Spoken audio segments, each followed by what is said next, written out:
Tips para bumaba po ang ating mga bayarin sa clinic at sa mga hospital. O tandaan nyo, ito yung mga katanungan ng ating mga ginigilo ng pasyente at mga subscriber and follower.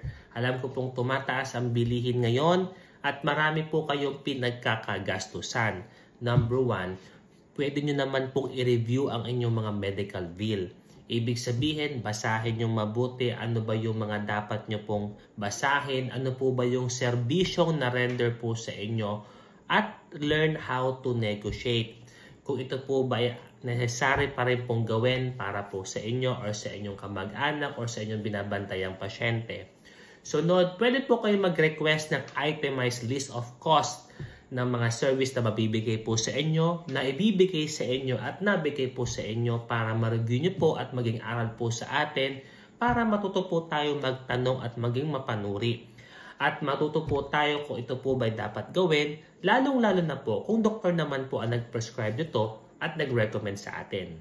Sunod, huwag naman po kayong mahiyang humingi ng discount, lalong-lalo na kung ito naman po ay maaari po mapakiusapan naman sa ating mga doktor. Pero kailangan nyo i-consider din po bakit po ganun ang singil po sa atin.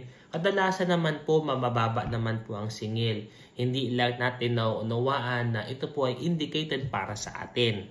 Pang-apat, maaari naman kayong magtanong sa mga insurance provider ninyo kung kayo ay may mga private cards, health cards, or kayo ay may PhilHealth para mabawasan po ang inyong mga bayarin, particular kung kayo ay nasa clinic or nasa isang facility. Pang-5 kapatid, pwede kayong mag-ask ng assistance sa mga healthcare program kagaya ng PCSO, yung PhilHealth din natin, yung malasakit program po na meron po sa mga government hospital nang sa ganon, matulungan po tayo sa mga gastusin na ating kinakaharap. Pang-6 kapatid, para makatipid po tayo, pwede naman po tayong pumunta o sumangguni sa mga government hospital na meron po sa ating lugar, lalong-lalo na kung ito ay malapit sa atin. Bakit? Mapa-check up man yan or mapa-admission, makakatipid pa rin po tayo. Mas mababa naman po talaga ang singil at maaari din po itong sagutin ng ating government po, lalong-lalo na kung available po itong services sa inyo at kayo po ay na-check ng ating mga butihing doktor. At pang-7 kapatid, para makatipid tayo, iwasan nyo po ang magkasakit. Kaya lang naman kayo gumagasto sa inyong karamdaman dahil pinababayaan natin ng ating sarili. At tayo po ay umiiwas po sa healthy na paraan dahil nga po ang nasusunod yung ating sarili.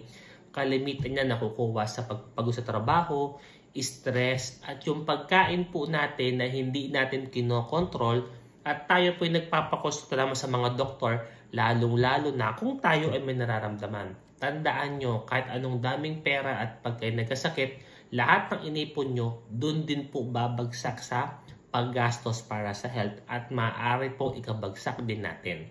Ito po si Dr. Vito ang nagbibigay sa inyo ng libreng payong medikal. Mapagpalang araw sa ating lahat.